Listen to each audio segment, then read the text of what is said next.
नमस्कार, स्वागत है आपका बीएचयू वर्ल्ड के ऑनलाइन लर्निंग प्लेटफॉर्म पे।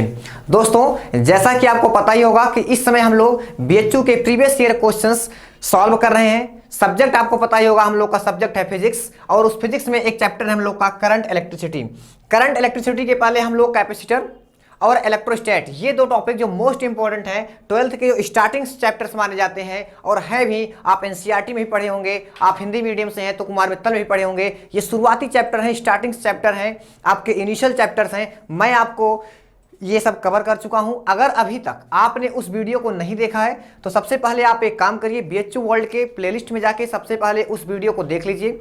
वहां पर मैंने होल कॉन्सेप्ट को पूरा एक बैकअप के साथ पूरी होल थ्योरी, पूरी कॉन्सेप्ट और उसका जो फार्मूला, वर्किंग फार्मूला, प्रिंसिपल, हर एक चीज कवर करने की कोशिश की है।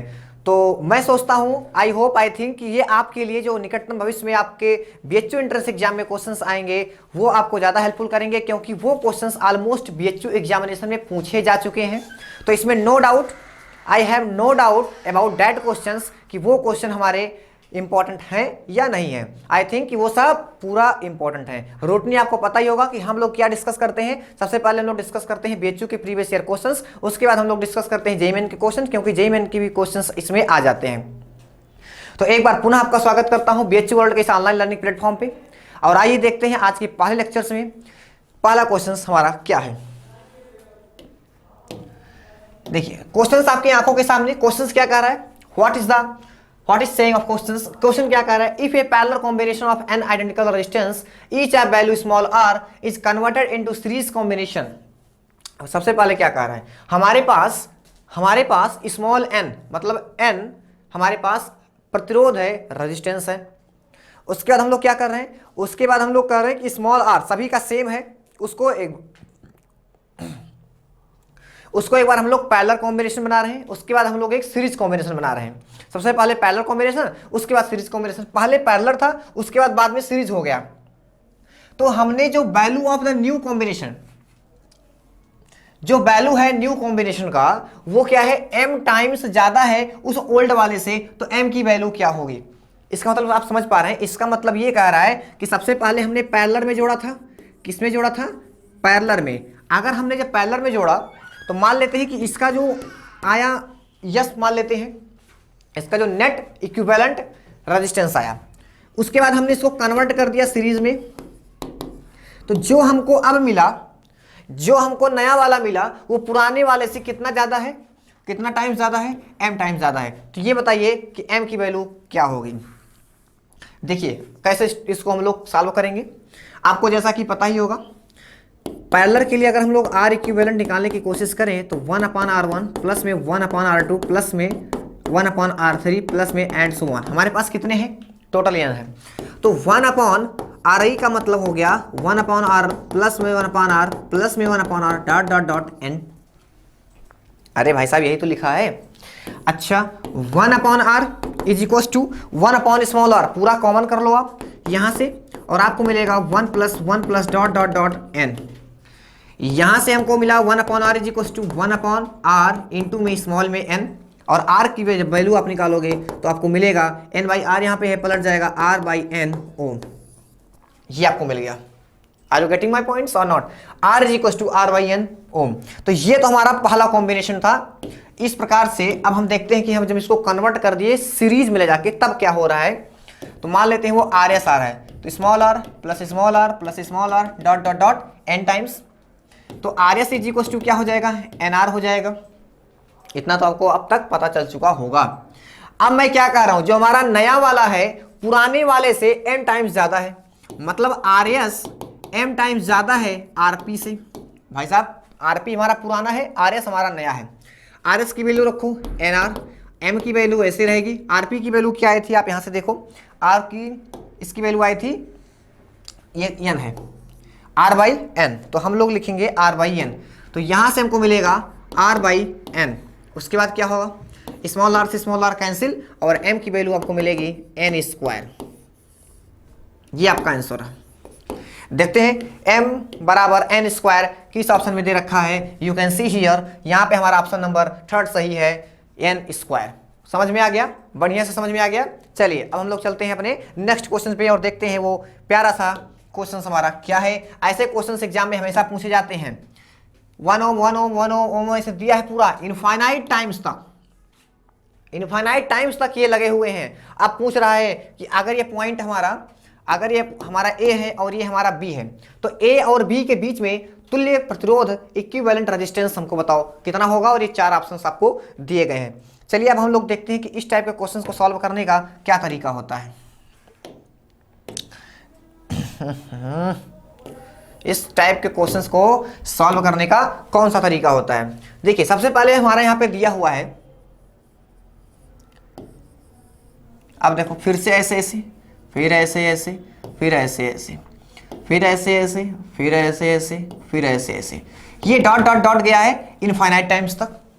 इसकी भी वैल्यू, अब देखो ये ए, ये हमारा बी, ये हमारा 1, ये हमारा 1 1 ओम 1 ओम 1 ओम 1 ओम 1 ओम 1 ओम 1 ओम 1 ओम 1 ओम एंड सो ऑन, ऐसे ये चलता गया है। बहुत बढ़िया। आप इस तरह के क्वेश्चंस में मैं आपको जो बताने जा रहा हूं वो रामबाण है, आप उस ट्रिक को पकड़िए। ट्रिक नहीं है, मेथड ही है। आप चाहे उसको ट्रिक मानिए, जो भी मान लीजिए, आप दूसरे भी तरीके से लगा भी सकते हैं, बट ये तरीका हमेशा सफिशिएंट रहेगा, मोर देन सफिशिएंट। क्यों?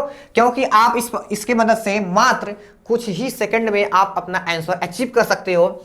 हमने क्या कहा कि जैसे देखो यहाँ पे रिपीट हो रहा है, रिपीट हो रहा है, रिपीट हो रहा है, फिर से रिपीट हो रहा है, तो एक रिपीट वाले को आप पकड़ लो, एक रिपीट वाले को छुपा लो, बाकी सबको मान लो कि सबका रेजिस्टेंस कितना है, स्मॉल एक्स है।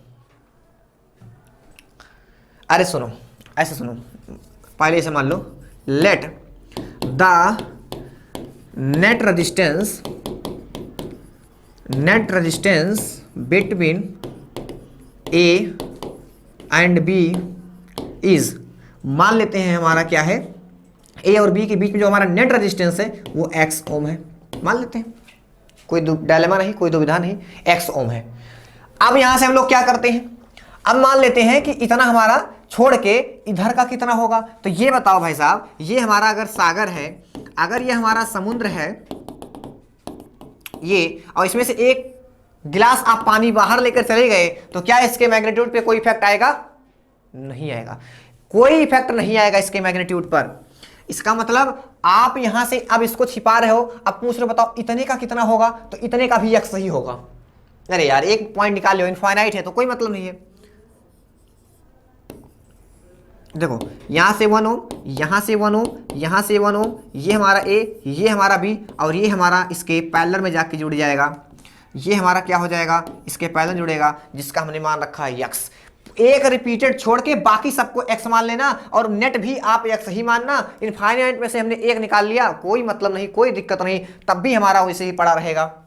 बस अब तो सॉल्व हो जाएगा। एक्स और 1 पैरेलल में है, किसमें है, समानांतर क्रम में है। तो यहां से हमको कितना मिलेगा, ये 1 ओम, ये 1 ओम, इसको सरल करोगे तो कितना हो जाएगा, 1/1 प्लस में 1/x, ये हमारा 1/RS मिलेगा, सॉरी RP मिलेगा। यहां से हमको मिलेगा ये क्या हो जाएगा, x प्लस 1 में x, तो RP इक्वल हो जाएगा x/x+1। तो यहां से आप लिखोगे x/x + 1। ए और बी, अब ए और बी के बीच में कितना हो रहा, कितना है, देखो ए और बी के बीच में कितना है, ये सब सीरीज में जुड़े हुए हैं, मतलब 1 प्लस में 1 प्लस में x/x+1 इज इक्वल टू 1, इतना इतना इज इक्वल टू x के। भाई साहब ऑलमोस्ट आप मान चुके हो। लेट अस सपोज x ओम है, तो ए और बी के बीच में x ओम, और इस प्रकार से निकालने पर ये ओम। अब देखो यहां से हमको मिला 2, और 2x प्लस में 2 प्लस में x अपॉन में x plus 2 1 is equal to x, 2x x 3x, 3x plus 2 उधर जाएगा, x² प्लस में x। अच्छा तो x² प्लस में x माइनस में 3x माइनस में 2 is equal to 0, x² minus में 2 माइनस में 2x माइनस में 2 इज इक्वल टू 0। ये हमारा एक क्वाड्रेटिक इक्वेशन आ गया, ये हमारा एक क्या आ गया, द्विघात समीकरण आ गया। अब इसको इजी कर लो, श्रीधराचार्य फार्मूला लगा लो, माइनस में कितना जाएगा, 2 माइनस में भी होता है, b नहीं डायरेक्ट लिख देते हैं, माइनस में 2 और प्लस माइनस अंडर का रूट b² माइनस का 2² माइनस में 4 × 1 कितना है ये, और c हमारा ये है, तो 1 इंटू माइनस में 2 और ये हमारा हो जाएगा 2। तो यहाँ से मिलेगा हमको 2 और प्लस माइनस अंडर का रूट 4 और माइनस में प्लस 8 कर सकते हो। यहाँ से हमको मिलेगा 2, यहाँ से हमको मिलेगा 2 plus minus under root 12 upon में 2, यहाँ से 2 कॉमन कर लो तो यहाँ से मिलेगा 1 प्लस माइनस रूट में 3, यहाँ से 2 2 से कैंसिल।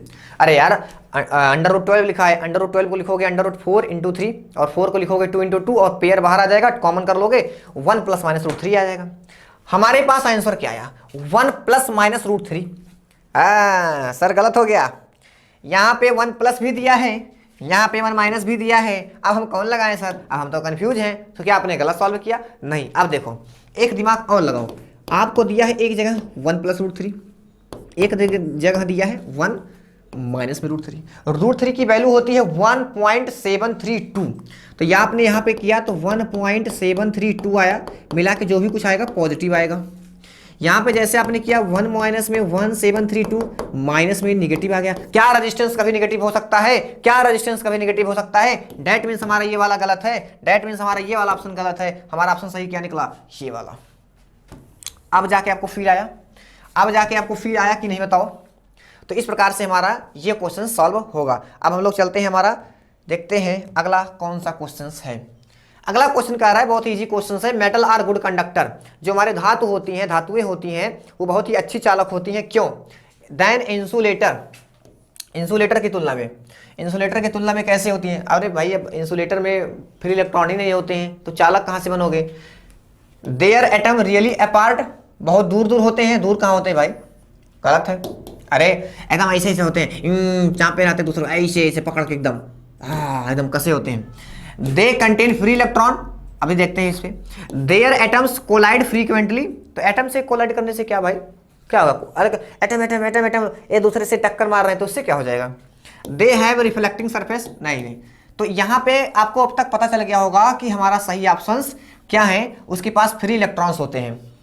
जैसे हमारा ये मान लेते हैं एक एटम है, एटम से हमारा इलेक्ट्रॉन्स निकला तो ये हमारा पॉजिटिव बन गया, पूरा क्या बन गया? पॉजिटिव। और ये हमारा, अब ये दूसरे आपस में कोलिजन करें, धड़ाक धड़ाक धड़ाक धड़ाक, तो मान लेते हैं इसके बगल में था, ये भी पॉजिटिव बना और यहाँ से इससे इलेक्ट्रॉन, ये इस पे ऐसा कर रहा है, आओ हमारे पास आओ, अट्रैक्शन होने लगा। ये कह रहा है अरे अरे यार हटो हटो, तुम तो दूसरे चार्ज के हो, तुम तो हमारे ही तरह हो, तुम भी नेगेटिव नहीं हो, दूर भागो। ये कह रहा है तुम हमारे पास आओ, ये इसको धक्का दे रहा है, ये इसको बुला रहा है, ये इधर अट्रैक्ट हो रहा है। तो इस प्रकार से इसमें होते रहते हैं मेटल में। ओके, इस तरह से हमारा मेटलिक पूरा स्ट्रक्चर बना होता है। तो हमारा क्या होगा इसमें? They contain free electrons. इस प्रकार से हमारा फ्री इलेक्ट्रॉन होता है। फ्री इलेक्ट्रॉन का मतलब क्या होता है? जो इलेक्ट्रॉन आप बाहर निकाल सको। एग्जांपल के तौर पे आप सोडियम ले सकते हो। सोडियम का क्या होता है? सोडियम का होता है 11, एटॉमिक नंबर क्या होता है? 11। इसको जब आप कॉन्फ़िगरेशन करोगे तो 281 मिलेगा। आप इसको सबसेल में भी कर सकते हो 1s2 करके। तो आप बाद में आपको रियलाइज होगा कि हाँ 1 ही हम निकाल सकते हैं बाहर।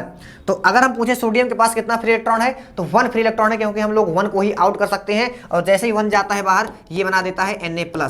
तो ये एटम बन गया, इलेक्ट्रॉन बाहर, आपस मेटल में है, तो ऐसे होने लगा, इसमें कोलिजन होने लगेगा, आपस में दूर भागेंगे, वो उधर जाके टकराएगा, इधर आके गिरेगा। 8 से नहीं निकाल पाओगे, अरे 8 से नहीं निकाल पाओगे, ये पूरा भरा हुआ है। हिंदी में लोग पढ़ा अष्टक नियम, पूरा फुलफिल होता है। यहाँ पे हाई लेवल की आयनाइजेशन एनर्जी लगेगी, निकलेगा, ऐसी बात नहीं है। आपने पढ़ा होगा कि अक्रिय गैसें होती हैं, इनर्ट गैस जो होती हैं, जैसे हो गया helium, neon, argon, krypton, radon, xenon, ये सब हमारी क्या है? इनर्ट गैसें हैं। तो क्या इनर्ट गैस, इनर्ट, इनको इनर्ट अक्रिय मतलब ये कुछ काम लायक नहीं है। काम लायक क्यों नहीं है? कि इनका जो आउटर सेल है वो भरा हुआ है, वाह सेल है, वाह कक्षाएं सब एकदम फुलफिल है। हीलियम का 2, इसका फिर 8 है, फिर इसका 8 है, फिर इसका 8 है, सभी में मस्त एकदम पड़े हुए हैं। तो क्या सर ये वो मॉलिक्यूल्स नहीं बनाते हैं? बनाते हैं। आपने देखा होगा, इसको देखा है कि नहीं केमिस्ट्री में? ये बनाता है मॉलिक्यूल्स, तो होता है, बट वो हाई लेवल की आयनाइजेशन एनर्जी बहुत ज़्यादा। तो हम लोग जो विचार करते हैं वो सिंपल लेवल पे करते हैं, इतना हाई थोड़ी नहीं जाएंगे कि अब फिजिक्स पढ़ रहे हैं, केमिस्ट्री तो पढ़ नहीं रहे। चलिए हम लोग अब चलते हैं अपने नेक्स्ट क्वेश्चन पे, देखते हैं हमारा अगला क्वेश्चन क्या है। कह रहा है एक चार्ज Q है जो एक रेजिस्टेंस R के थ्रू फ्लो हो रहा है। चार्ज Q है, रेजिस्टेंस R के थ्रू फ्लो हो रहा है, और टाइम के साथ उसका एक इक्वेशन दे रखा है AT - BT square, AT - BT का स्क्वायर। तो यहाँ पे total heat produce in are कुछ दिया नहीं है, पूछ बहुत कुछ रहा है, ऑप्शन बहुत भयंकर भयंकर है, क्या ही किया जाए। हाँ चलो देखते हैं इसको कैसे सॉल्व करेंगे। आप एक बात बताओ, मैं आपको बता चुका हूं, ये क्लासरूम में मैं बताया था कि आई इंस्टेंटेनियस जो होता है, आई इंस्टेंटेनियस वो होता है D Q by D T, मतलब किसी इंस्टेंट टाइम पे अगर आप निकाल रहे हो तो। आई एवरेज जो होता है वो होता है delta Q upon delta T, ये भी सही है। क्या यहाँ पर आई एवरेज की बातें हो रही हैं? क्या यहाँ पर कहीं कुछ ऐसी बात हो रही है? नहीं। हमको जब हमने आपसे बताया था कि अगर इक्वेशन टी के टर्म्स में दिया हो तो आप इस फार्मूले को यूज करेंगे। आई इज इक्वल टू हमको मिलेगा D Q by D T. अब D Q by D T कितना होगा? D D T A minus B T square. अच्छा ए टी शायद है क्या? ए टी था। अब इसको जब डिफरेंशिएट करोगे तो यहां से मिलेगा ए माइनस में टू बी टी, तो ये हमको मिला आई, करंट की वैल्यू मिली ए माइनस टू बी टी। इतनी बात समझ गए? मजा आ गया। अब देखो आगे क्या होगा, आगे क्या होगा। आगे अब हम लोग एक काम करते हैं कि आगे आपको एक चीज बताते हैं। आपने पढ़ा होगा H is equal to I square R T, ये बट मेन फार्मूला नहीं है। मेन फार्मूला क्या कहता है बताइए? मेन फार्मूला कहता है कि H is equal to integration में, मेन फार्मूला क्या कहता है? इंटीग्रेशन में 0 से t टाइम तक आप इसको डिफरेंशिएट करो, सॉरी इंटीग्रेट करो आई स्क्वायर आर डी टी के टर्म्स में, और सॉल्व करोगे तब बाहर निकल कर यही जाता है। आई स्क्वायर आर हमारा कांस्टेंट हो गया, 1 बचेगा और t फिर हमारा मल्टीप्लाई होता है। अब देखो यहाँ पे हम लोग क्या करेंगे, h इज इक्वल टू 0 से t, आई स्क्वायर की वैल्यू क्या है? यहाँ से आई स्क्वायर की वैल्यू आप देखो a माइनस बी टी है। कितना है? a minus B T. तो यहाँ पे लिखेंगे a minus two B T का square R D T, R constant बाहर, h is equal to capital R और 0 से t है, a स्क्वायर ओपन करो प्लस में 4b स्क्वायर टी स्क्वायर, ध्यान से नहीं कहीं गलत ना हो, 4ab, शायद यही होगा ना, बताओ। अरे भी ओपन कर रहा हूँ खाली, dt, ये हमारा dt, a स्क्वायर प्लस में 4b square T square minus, हाँ माइनस में 2 टू जा 4ab। चलो यहाँ से हो गया। अब हम लोगों ने क्या किया, h is equal to R और ये 0 से t, चलो इसको इंटीग्रेट करना स्टार्ट करते हैं। a स्क्वायर टी हो जाएगा, डायरेक्ट लिखते हैं ना, बहुत टाइम लगेगा, R A square T plus में 4b स्क्वायर, तो कांस्टेंट है तो बाहर, इतना आपको इंटीग्रेशन आता होगा, टी क्यू अपॉन में टी प्लस में, सॉरी माइनस में, यहाँ पे हमारा माइनस और 4ab, यहाँ से हमारा है 4ab इंटू में टी स्क्वायर बाई 2, और जो हमारा लिमिट है वो 0 से t की तरफ जा रहा है। अब देखो h is equal to R A square, इस t की जरा वैल्यू रख दो भाई साहब, t की वैल्यू देखो।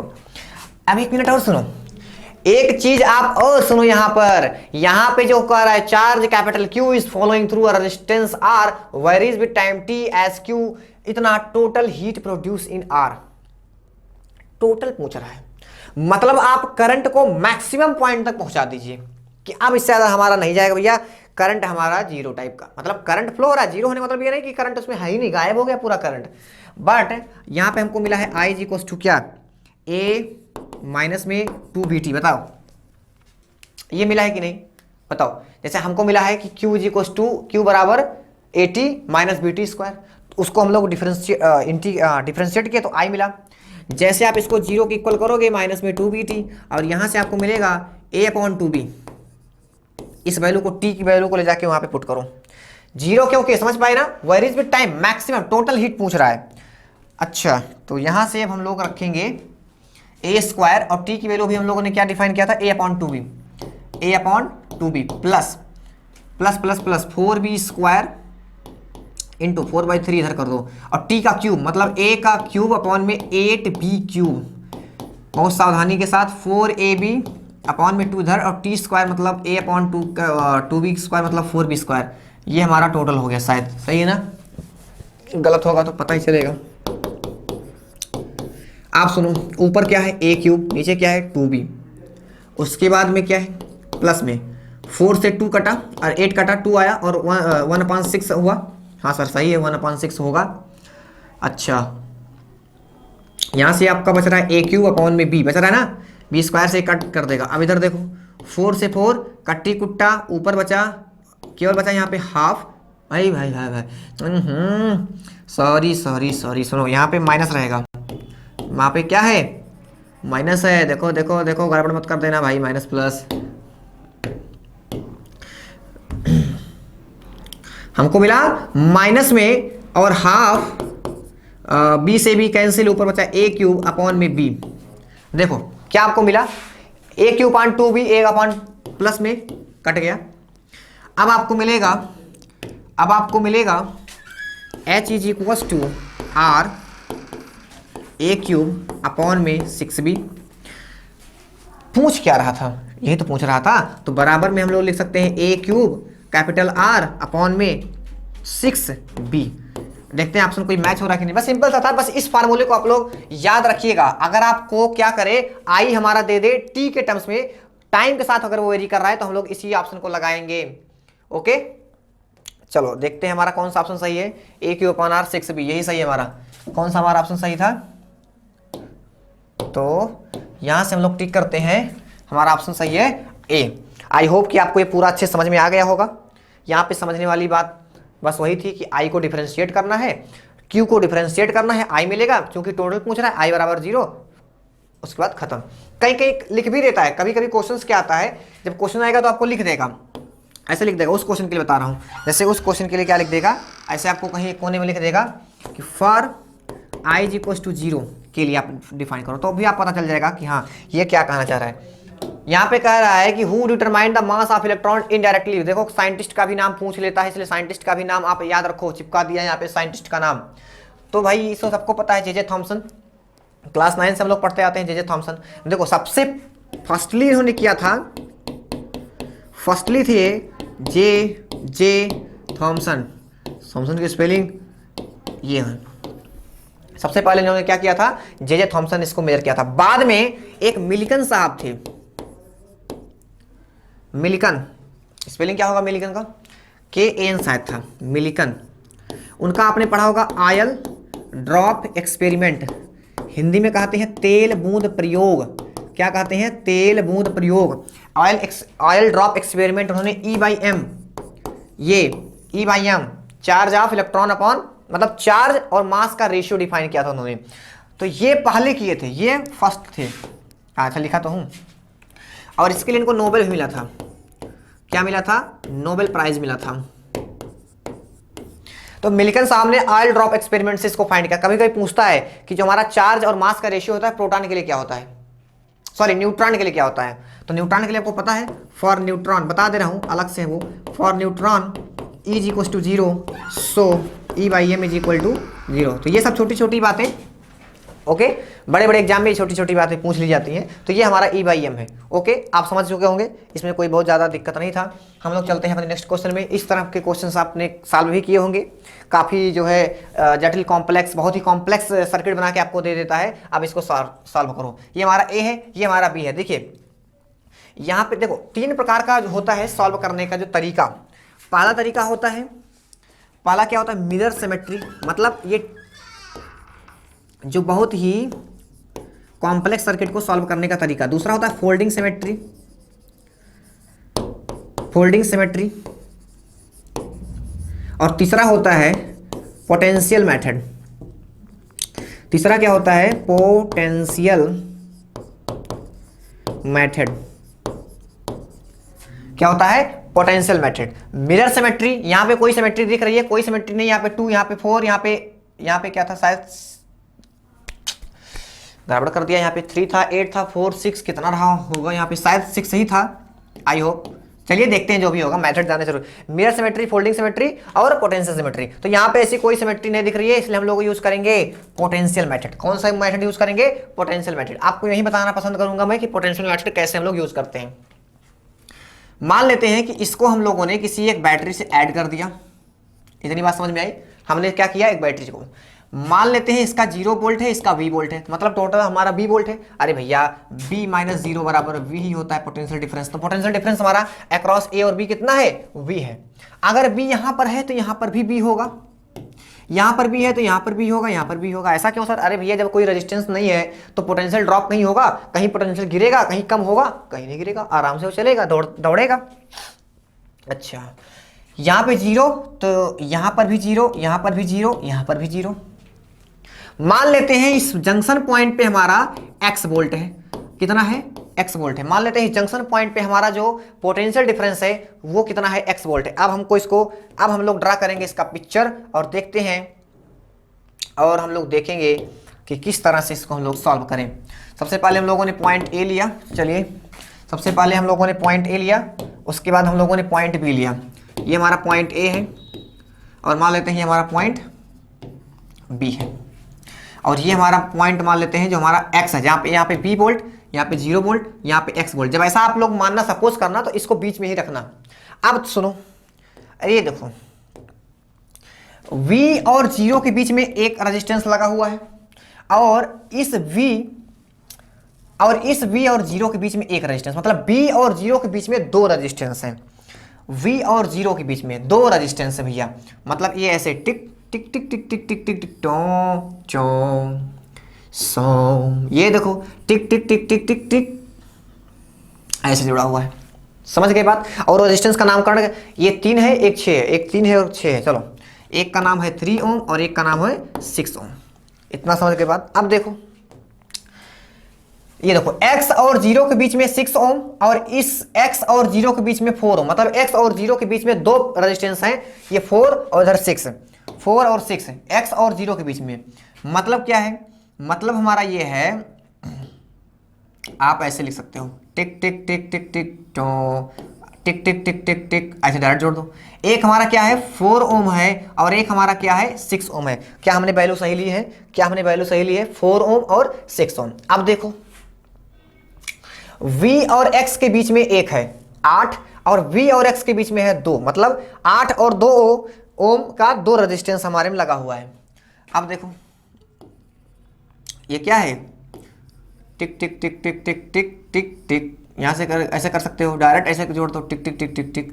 तो एक हमारा 8 ओम, ये हमारा 2 ओम। अब देखो बहुत आराम से सर्किट बन गया, काम खत्म, सर्किट तो हमारा तैयार हो गया। तो अब क्या दिक्कत है? 8 ओम और 2 ओम, वैल्यू देखो सही लिखा है कि नहीं, गड़बड़ कहीं ना हो जाने तो फिर वैल्यू थोड़ा सा गड़बड़ आएगी। बाकी आप मेथड समझिए, मेथड क्या होता है, मेथड को पकड़ने की कोशिश करिए। अब देखिए यहाँ से निकालना है जी, कोई निकाल लो। 4 और 6 का कितना होगा? 4 × 6 पैरेलल में है, 4 प्लस में 6, तो ये हो जाएगा हमारा 24 अपॉन में 10 बराबर में 2.4 ओम। यहाँ का हमारा नेट रिजल्टेंट कितना हुआ? 2.4 ओम। यहाँ से हमारा नेट कितना निकलेगा? 8 और 2 है, तो देख लो 8 × 2 अपॉन में 8 + 2 बराबर में 1.6, 8 × 16 और 8 + 2 10 और 1.6, तो ये हमारा होगा 1.6 ओम। अब देखो इसको जब इधर फिर ड्रा करो, इधर ड्रा करो, और देखो 3 और 6, तो 3 और 6 पैरेलल में है, तो 3 × 6 अपॉन में 3 + 6, और ये हो जाएगा 18 और ये हो जाएगा 9 और ये हमारा हो जाएगा 2। अब फाइनल सर्किट ड्रा करो तो हमको मिलेगा ये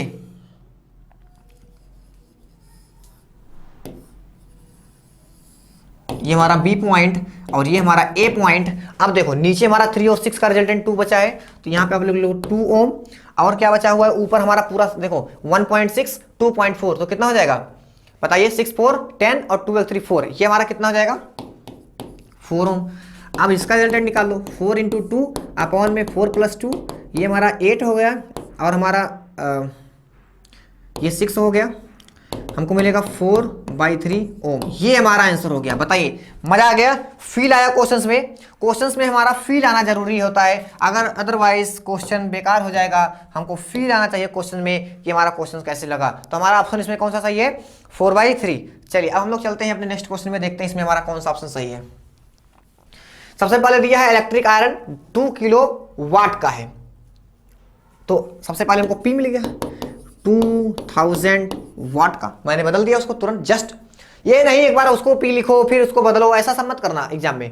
हमको वोल्टेज दिया है V = 250 volt, resistance of it seater. कितना सिंपल सर आप क्वेश्चन पूछ लेते हैं, ये सब क्वेश्चन तो हम लोग बिना पेन उठाए ही कर देते हैं। तू यहाँ से काफ़ी लंबी चौड़ी वैल्यू आ रही भाई साहब। ये हमारा है 250, तो यहाँ से ये कैंसिल। एक मिनट रुको, हम गलत लगा ए शरआ फार्मूला। अब देखो रेजिस्टेंस निकालना है ना, resistance equal to B square P, formula सही था, वैल्यू गलत रख दिए थे, कोई बात नहीं। 250 इंटू में 250 अपॉन में 2000, यहाँ से क्या होगा, कट्टी कुट्टा खेल लेगा। 25 इंटू 25 होता है 625, 625 और अपॉन में 20 हो गया 20। यहाँ से हमको मिला 62.5 अपॉन में 2 इज इक्वल टू, काट के देख लेना, गुणा भाग आता ही होगा आपको, 31.75 31.25। अब देख लो आप ना, फिर से इजी कर लेना उसको, कितना आ रहा है, 25 आ रहा है कि 75 आ रहा है। 3 2 या 2 3 या 6 और 2 1 जा, हाँ 2 आएगा, 2 गए, बस काम खत्म। सिंपल सा क्वेश्चन था, आ गया मजा एकदम, फील आया क्वेश्चन का। फार्मूला देखिए आप कितने एक्सपर्ट हो गए हैं, हर एक क्वेश्चन को आप कितनी जल्दी सॉल्व कर दे रहे हैं। If 2 electrical heater rated 1 kilowatt and 500 watt at 220 volt are connected in parallel across an electric supply of 220 volt, the total power drawn would be।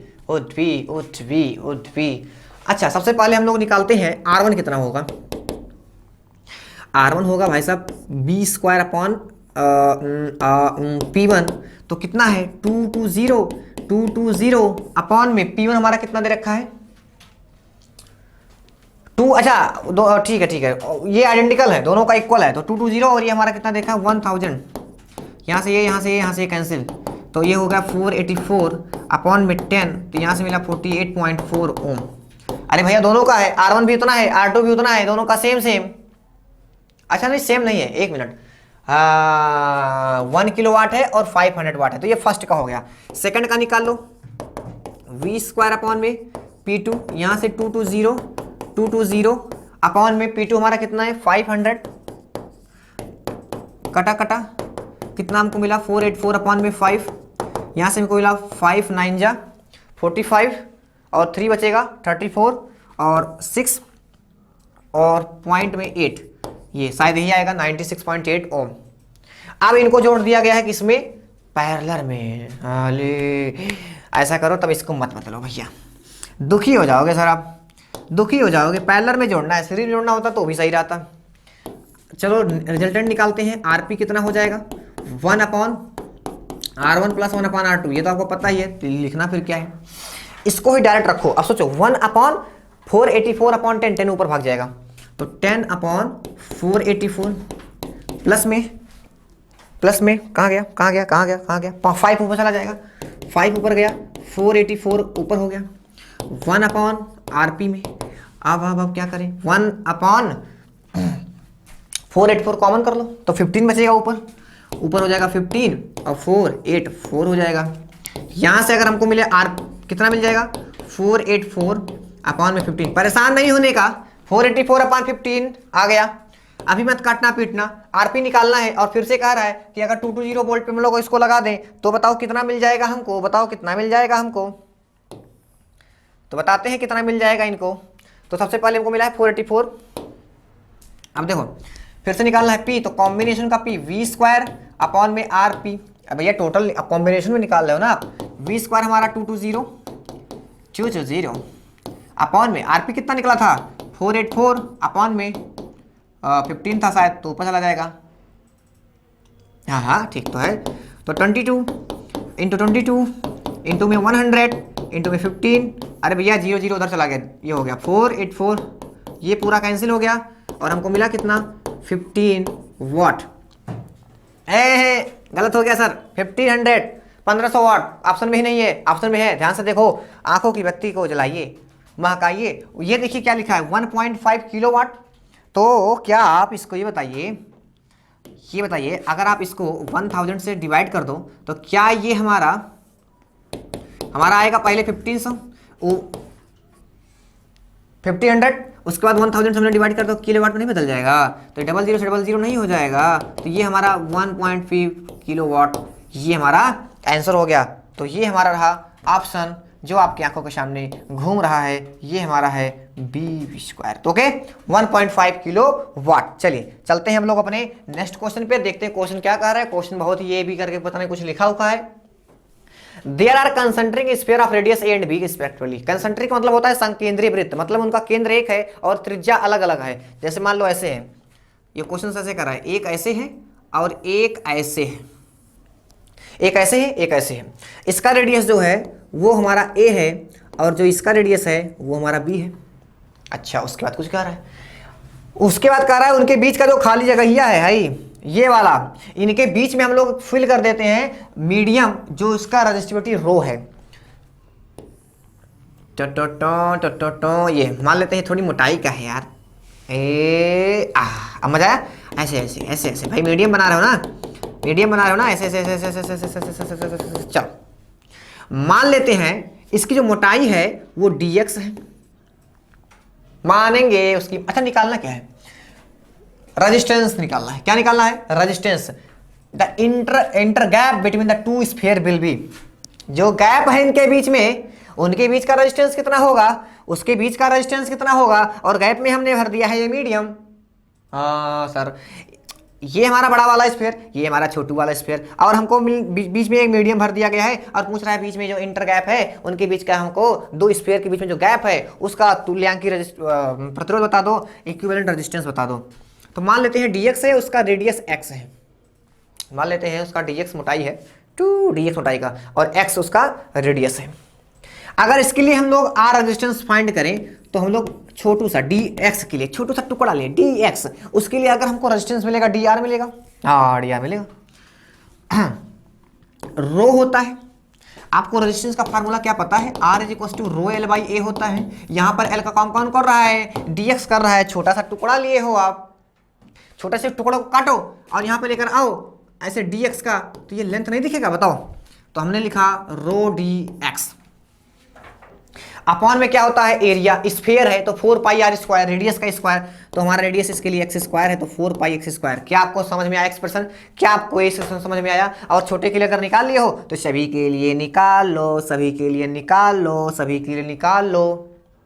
अरे भाई साहब, गैप के बीच में यही तो रखा हुआ है कि कुछ खाली जगह का भी रेजिस्टेंस आप फाइंड करने लगेंगे। इसी का रेजिस्टेंस वो कह रहा है, वो घुमा फिरा के इसका रेजिस्टेंस आप निकलवाना चाहता है। अब हम क्या करेंगे? अब हम क्या करें? इसको हम लोग कर देते हैं इंटीग्रेट। और इंटीग्रेट कहाँ से करोगे? ए से बी, ए बी, ए से लेकर बी तक निकालना है, ए और बी के बीच का पूरा निकालना है, ए और बी के बीच का पूरा निकालना है। तो यहाँ से हमको मिलेगा ए, यहाँ से हमको मिलेगा बी। अच्छा, अब हमको क्या मिला? ये हमारा आर हो जाएगा, R B minus R A, मतलब हम लिख सकते हैं यहाँ पे ऐसे लिख दो, अगर आर ए बी। अरे ठीक है, कुछ भी लिखो, आर ही निकालना है, कुछ ना लिखो, आर लेके खत्म कर दो कहानी, छोड़ो। रो हमारा कांस्टेंट, 4 पाई कांस्टेंट बाहर, रो अपॉन में 4 पाई कांस्टेंट, अंदर बचा dx upon X square A से बी की तरफ। अब हमको मिलेगा R A B G equals to rho upon 4 pi dx upon X square का इंटीग्रेशन क्या होगा?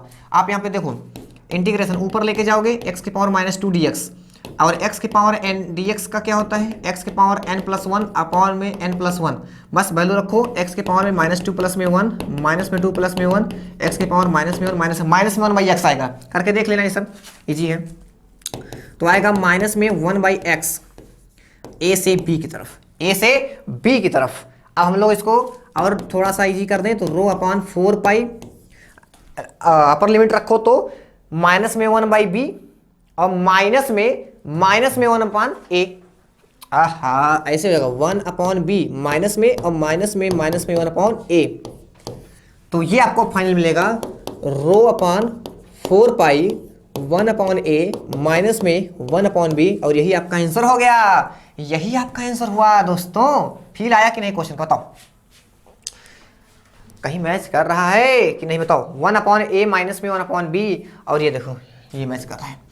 रो अपॉन 4 पाई 1 अपॉन ए माइनस में 1 अपॉन बी। बस पहले हमने क्या किया? एक छोटा सा गुट काट लिया टुकड़ा, और उसको हमने dx माना, इसके रेडियस को x माना, इसी को कह रहा भैया इसी का हमको रेजिस्टेंस चाहिए। ए से बी के बीच में हमने उसको इंटीग्रेट कर दिए, आंख के सामने आपका आंसर है। ओके, तो इस प्रकार से आज के सेशन में हम लोगों ने इतने सारे महत्वपूर्ण, बहुत ही इंपॉर्टेंट क्वेश्चंस को डिस्कस किया। आई होप कि ये आपको बहुत अच्छे समझ में आया होगा। मैंने इसमें लगभग जो इस क्वेश्चन से रिलेटेड कॉन्सेप्ट थे, मैंने हर एक कॉन्सेप्ट को फुलफिल करने की भरपूर कोशिश की है। आपको हर एक फार्मूला, नया नया ट्रिक, पूरा किस तरह से हम लोग इसके कितने तरीके होते हैं, लगभग जितना यहाँ पर पॉसिबल है मैं आपको बेस्ट कंटेंट देने के, आपके बीएचयू के लेवल पर, जो आपका एंट्रेंस एग्जाम के लेवल पर है, आपको बेस्ट कंटेंट प्रोवाइड किया गया है। तो आपसे रिक्वेस्ट है, आपसे सजेशन है, ये आपके हित में है कि अगर प्लेलिस्ट में जाके वीडियो नहीं देखा है तो जाके आप देख लीजिए पहले सारे वीडियोस को, चाहे वो करंट इलेक्ट्रिसिटी के हों, चाहे वो इलेक्ट्रोस्टैट के या कैपेसिटर के हों। वो आपके लिए ही, आपके भविष्य के लिए हेल्पफुल होगा। आप हमें अपने प्यारे से कमेंट के माध्यम से जरूर बताएं कि आपको ये वीडियो कैसा लगा। अब हम लोग मिलेंगे नेक्स्ट वीडियो में। बहुत बहुत धन्यवाद। Thank you.